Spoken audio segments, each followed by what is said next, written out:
Guys, সুপ্রভাত।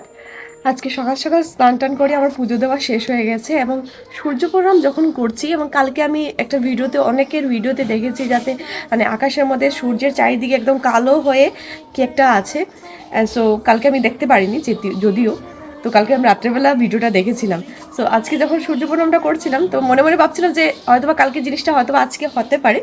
তো একটু উপর দিকে যদি ক্যামেরাটা নাও, দেখে নাও, উপরে একটু উপর যদি করো তাইলে দেখতে পারবে পুরো চারিদিকে, মানে সূর্যের পুরো চারিদিকে এই জিনিসটাকে আপনারা কি বলেন একটু আমাকে কমেন্ট করে জানাবেন যে এই যে সূর্যের চারিদিকে যে দেখা যাচ্ছে এটা কি বলে আপনারা চিনেন সেটা আমাদেরকে জানিয়ে দেবেন, এবং কি এটা ভালো না খারাপ সেটা আদৌ আমরা জানি না।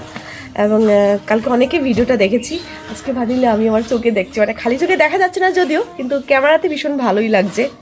ঠিক আছে গাইস, এইখানে একটা রামধনু আর আরেকটা হচ্ছে কি রেইনবো। এইখানে যদি দেখতে পারো, আমি একটু জুম করে দেখাচ্ছি, এই একটা ইয়ে, ঠিক আছে, এটা মিটে যাচ্ছে আই থিঙ্ক। হ্যাঁ, এই যে হালকা করে জানি না কতটুকু দেখা যাচ্ছে এই রেইনবোটা, দেখো কতটুকু দেখা যাচ্ছে। এটা তো একটা সূর্যের চারিদিকে একটা রেইনবো হয়ে এবং কালো, এবং এইখানে সূর্য, হ্যাঁ সূর্যের চারিদিকে কালো হয়ে সাইড দিয়ে হচ্ছে গিয়ে মানে রেইনবো, মানে রামধনু। এবং এইখানে যদি বলি একটু যদি দূরে যাচ্ছি আমি, দেখো এইখানে আর একটা রেইনবো দেখা যাচ্ছে, মানে দুটা রেইনবো দেখতে পাচ্ছি আর কি। থ্যাংক ইউ সো মাচ, সবাই ভালো থাকবেন, সুস্থ থাকবেন।